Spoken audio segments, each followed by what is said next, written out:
You're listening to Kerry Lutz's Financial Survival Network, where you get valuable information you just can't find anywhere else. To thrive in today's trying times, you need the Financial Survival Network, now more than ever.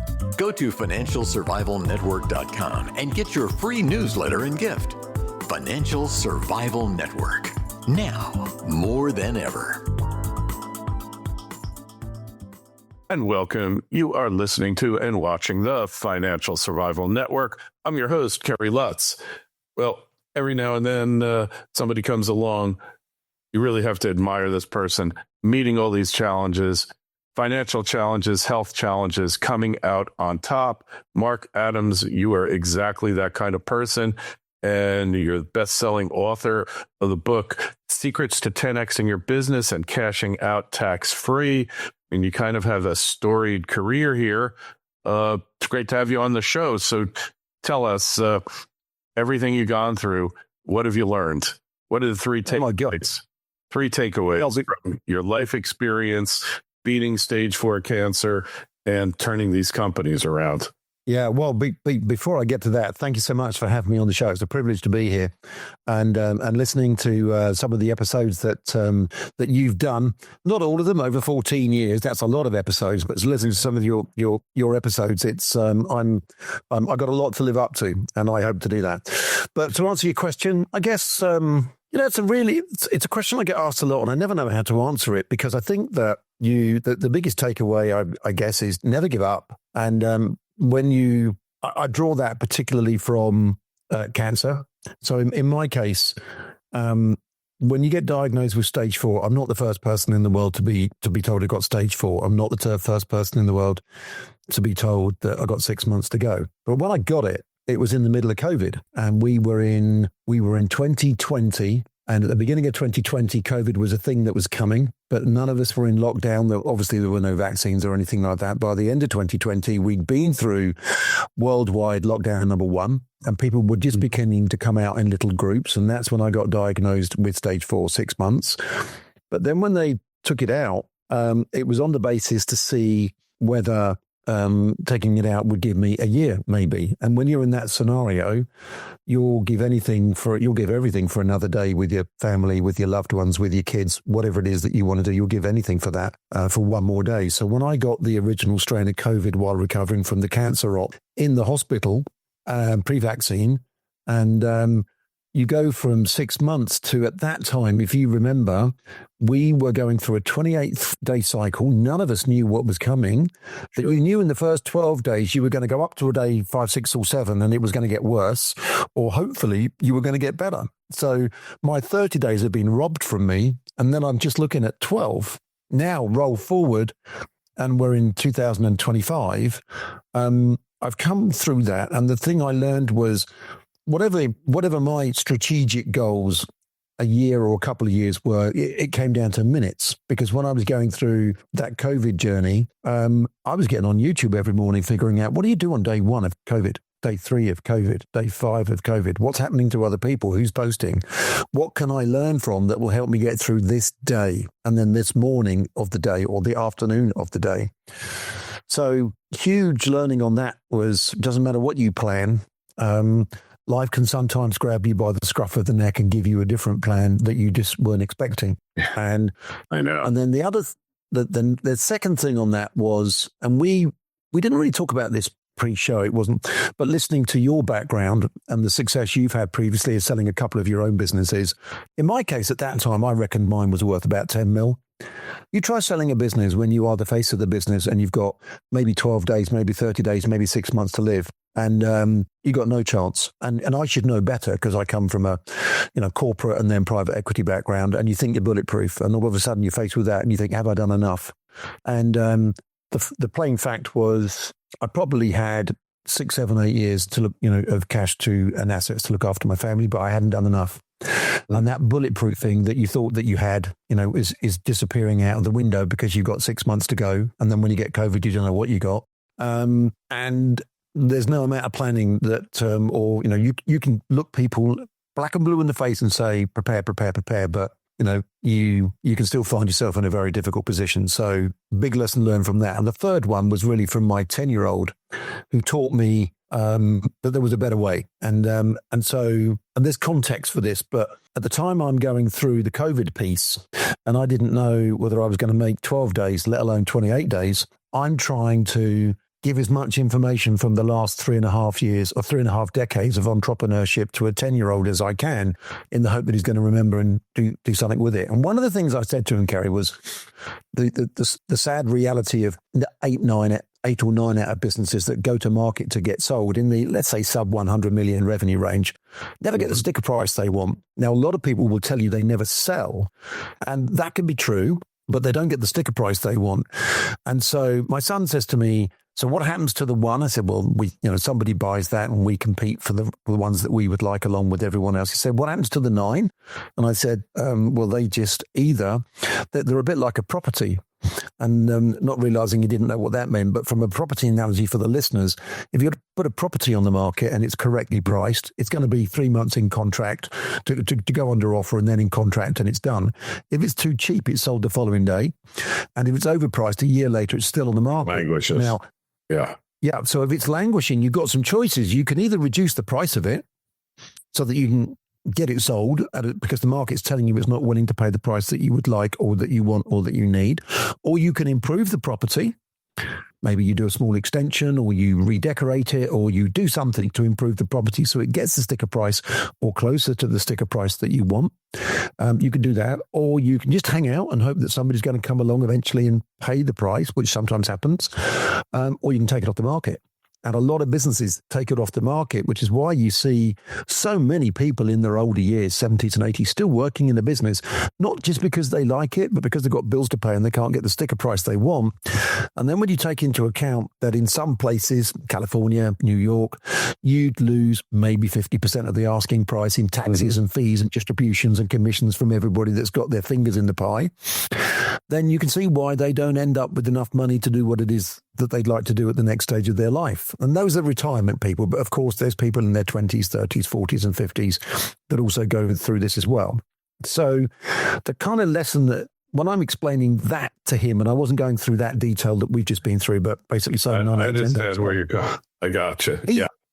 He said to me, you need to work with a 9 out of 10.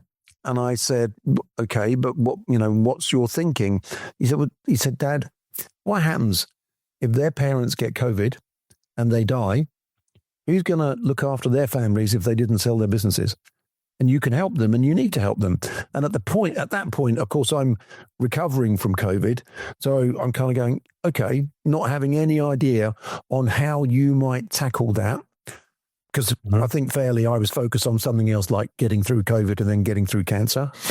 But that took me a little while to figure out. The answer was hiding in plain sight. But 2 years later, or actually it was longer than that, this is 2021 and the book came out last year, so 24. So 3 years it took me to write the book. It takes a bit of time to write a book and then get it out so that people could, pick up a copy and do some of the basic things to help themselves. So the third lesson on that wasn't really the best human being if from a private equity point of view, you're buying as low as you can to build value into the business to sell as high as you can later. When actually a much better way is to partner with the people that own the businesses to help them on the journey, still running a business and making great money, but not as much as private equity would make, so that they can get, significantly more on their exit than they might have gotten if you weren't touching base with them. Right. And a lot of business owners, when they get to the point of selling a business, don't even consider the taxes and the fees and distributions they're going to be encountering. And by that time, it's often too late. So, key things. And so now I get a lot more enjoyment and I sleep a lot better at night, helping people sort of navigate this. But it also affects younger people too. So the book is Secrets to 10xing the value of the business, because there's a bunch of things that you can do that you just wouldn't even think about. And then exiting it, if you can, tax-free. You can't always exit tax-free. It depends on your circumstance. It depends on where you are. But you can certainly tax minimize in most instances for sure. And this makes such a massive difference to somebody selling a business. And I just, I think I think that's gold, but it doesn't matter what I think. It matters that other people take advantage of it and do something with it. Hey, what you think, what I think, reality is what counts here. Obviously, I've sold businesses myself. I had COVID. I went in, it was getting bad. And, what I subsequently found out is day 3 is make or break. You start getting better at day 3, you're going to survive. And if you don't, then it's going to be a lot harder and your odds go way down. So that is a wake up call, because you're really confronted with your mortality, and you got double confronted. Maybe you getting COVID was a gift, because it sounds like it kind of turbocharged your immune system, which then killed off the cancer. I've heard of other things where they,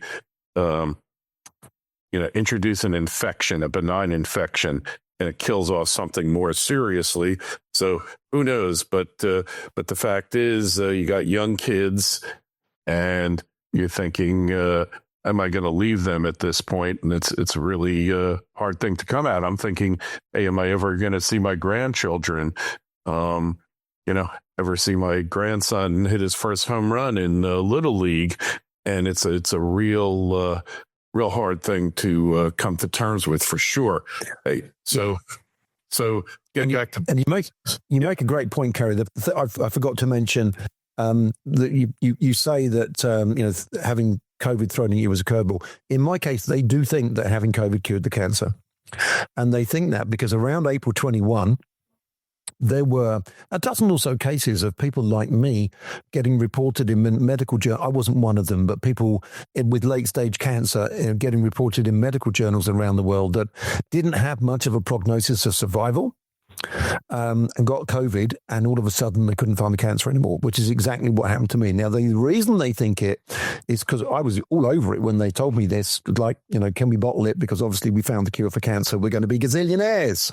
Mm-hmm. No, Mark, that's not the case. What seems to happen is that it drives your immune system into overdrive, to your point. Mm-hmm. And the immune system, if you look after yourself, and a good reason to get healthy if you're not and stay healthy if you are, is that your immune system is actually pretty damn good at dealing with an awful lot of stuff that we need to deal with as human beings. And in my case, they think that it forced the immune system into overdrive, and they think that that did a lot to clear out the residual cancers once the primary had gone.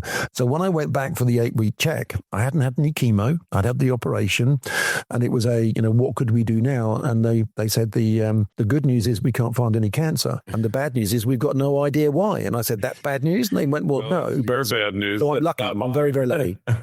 Yeah. I'm lucky to be here. Very, very lucky to be here, and enjoy those extra days that you talk about with your kids and your grandkids and stuff like that. And then you realize, when you've been confronted with it, that every day is truly a gift, whether you're faced with death or you're just going through your daily routine and you're not happy or you're upset over something, and really it changes your perspective. So succession, though, getting out of a company. I've had so many guests on, Mark, talking about this, like you have to build your business with the intent of selling it and all of this. But having been in this situation myself, it's easy to say you should do it, but to actually do it, I find it extremely difficult. I mean, I sold my company to my largest competitor and got, close to top dollar. In a situation with a family member that I didn't want to be in. And that was the added impetus. It took me 9 months to accomplish the sale, but it was worth every second of it. And, when I look at that, and I said, man, my father started the company in 1963 with my uncle. There was no way they were thinking about being bought out. They were just looking to make some money and provide a service, and they had no grasp of it. So at what point do you have to change your emphasis and look at these things? Is there a certain... Brilliant question. And it really gets me excited, because I agree with everything that you've just said. And most people are like that. So in my mind, I've sort of categorize this in 6 different phases. So phase 1 is you're just starting, like your dad did. Started the business in 1963, and all they wanted to do was make some money and pay some bills. So phase 1, I put that in my mind is 0 to 100K. It's just get cash in the door. Now 100K to 500K is now get cash in and a bit of cash flow. That's stage 2. And in those 2 stages, you're doing most of the things yourself. In today's economy, as you come to the end of stage 2, the closer to 500,000 you get in top line, maybe you've got some VAs coming on to help you. And then stage 3 is 500,000 to 2. Now you're beginning to do more cash flow, and you're starting to budget a little bit for other things that you can do to grow the business. And those 3 stages are probably 3 years. And then stage 4, when you get to 2 million, is grow it. So you're going from 2 to 10 now. And by the time you get to 10, and that's the fourth and the 5th year, you would be planning, if you follow the guidelines that I would suggest, you would be planning to be doing 15% minimum in EBITDA. So you're turning over, generating 10 in revenue, but you're making 1.5. Now at this point, what a lot of other people don't think about, my dad didn't, maybe your dad didn't, is at 1.5, you're probably worth 9 to 10 million, depending on the industry that you're in. But at 500,000 in EBITDA, you're not worth much more than 500,000 itself. So there's an exponential payoff for you if you think about a process and a system and a formula that you can follow, which I'm increasingly thinking of as 7 years towards 100 million in a repeatable way that you can exit and do it again. So you can do it in your 20s, 30s, 40s, and 50s. So to come back into stage 4, which is grow, stage 5 is 10 million to 100 million.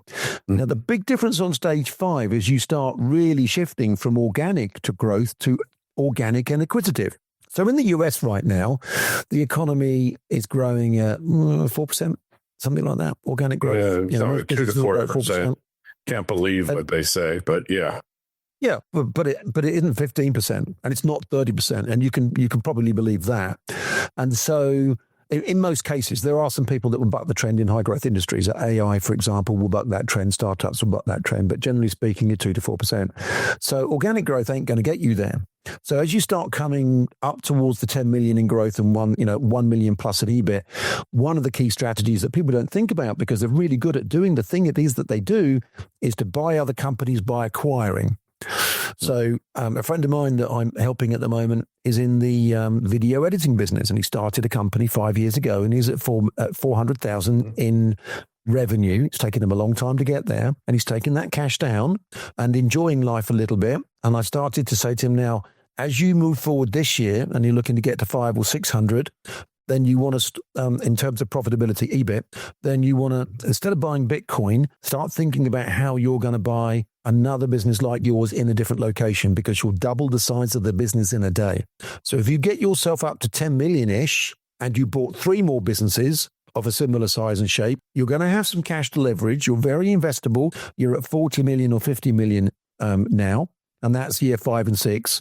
And year 7 is about prepping for the exit. So if you're doing 10 to 15 million in EBIT, which you should be easily by this point, if you followed the plan and you've been able to execute on that, then you're going to be looking, let's say on a 10 million business, you're going to be looking maybe 50, 60, 70 as an exit. Sure. And you cash out at that 7-year interval. Now, I'm not saying it takes 7 years. I am saying that it might take 8 years or 9 years, or it might be possible to do it in 5 years. But the point is you're cashing out. And by preparing for that from year 4, as you start to acquire other companies, you're building in place a leadership team that can retire you from the board, retire you from your job, and resign you from everything except being a shareholder in the business, so that when it does sell, you are not needed for very long. Common problem for business owners exiting a business is they are the business, which makes it hard to sell, and they're tied in for a long time. Right. And also, with that repeatable model, even if you didn't make 100 million, you had made 50, And if you're doing this in your 20s, you're set. You've covered your mortgage. You've got your school fees. You've got money set aside. And then when you go again in your 30s, you're going to use some of the money that you've made not to buy in at ground zero and do 0 to 100K, 100K to 500K again, but you're going to come in at 2 million to 10 million and buy a company or companies at that size and go again. And now it's not 7 years, it's 5 years before you've got those companies to a point where there's still plenty of mileage in there for other investors to take it forward to the next level, but you're cashing out consistently with incrementally more in your bank account. Got it. And your role is changing. You're teaching other people to do what you've done on the way through that they don't know how to do because they're behind you, not in front of you in terms of their life journey. So I talk to a lot of people about this as part of the secrets to 10xing your business and cashing out tax-free, because what I found in just looking at the part of the end game when you might be retiring is there are so many questions I get asked from TikTok followers who are young people just starting out in business, or YouTube or Insta or Facebook about, well, how do you prepare the business to grow? And it can be done in a repeatable way. And not many people, I've not come across anybody that talks about it that way. It doesn't mean that there aren't other people, but there's so many other ways of describing this that deal with a slither of the problem, that deal with the exit or deal with the preparation for the exit or deal with growth through sales or digital marketing or might deal with acquisitions. Bring it all together as a vertical skill stack and as a journey that you can follow. Then you can do 1 stroke 2, but I say do 1 a decade and take 3 years off. Sure. And then go again. And that, I think, for me, is the huge difference that Secrets to 10xing your business and cashing out tax-free has leveraged and led to, that helps a lot of other people that are coming up to the point where they may be considering selling a business because they want to retire. But there's so many, but you could do this every 10 years, and so I call it a 7-year cycle. Yeah. Am I making sense? Does this make, you've successfully sold 2 businesses, and I know, listening to your backstory, that, part of the reason for your sale is you just fed up with it and you wanted to change. So it's not accounting for that scenario, but if you've followed a similar blueprint in its ideology that I'm laying out, then one would expect that you cashed out in 9 months, which is good. Because as you know, they can go on for longer. But as somebody that's been down this path, does it make sense? Oh, totally. And in my case, selling out I tried to buy my biggest competitor first, but they were owned by a corporate entity and they just didn't want to sell them to us. And then they sold them to somebody else, and that was the person I eventually sold to. But my thought was exactly what you were saying, because after he bought us, he was, like a $15 million company, and then he was able to sell it for way more than what he paid for us and what he paid for that company combined. And last I heard, he was retired in Naples, Florida. So good for him. But I've seen it. Exactly the formula you're talking about definitely works. Hey, so we want to find out more about you, Marc. We want to connect with you on the web. Where do we find you? How do we get the book? Yeah, so with your permission, Sure. I'll send you my. I can send you a link tree which has got all my stuff in it, so people could reach out to me if they wanted to. They can go to the website. They can hit me up on email. But also, there's a. The book is available on Amazon, but for anybody that's a listener to your show that might get some benefit from it, they can get a PDF version of it for free. Oh, great. And so if I send you a link tree, they can go, they need to be careful because there's 2 ways to get it. You can get the free version, or if you click the wrong link, it will take you to Amazon and you can buy the book. Okay. But, that's all the ways in which people can reach out, and, WhatsApp, email, they can hit the website, they can go to my personal branded site and get the book. And I'm happy to make that available to any of your listeners if that helps. All right, perfect. Well, the link will be in the show notes to this interview on financialsurvivalnetwork.com. If you've got a question for Marc, myself, shoot me an email, kl@kerrylutz.com. And all we ask is, when you're at the site, please sign up for your free newsletter. And over 75,000 of you have done that already. Marc, been an absolute pleasure. Wish you the best of luck, good health, and talk to you again soon. And same to you, my friend. And thank you so much for having me on the show. It's been an absolute privilege for me. Thanks for listening to Kerry Lutz's Financial Survival Network, your solution to today's trying times. For the latest, go to financialsurvivalnetwork.com. Financial Survival Network. Now, more than ever.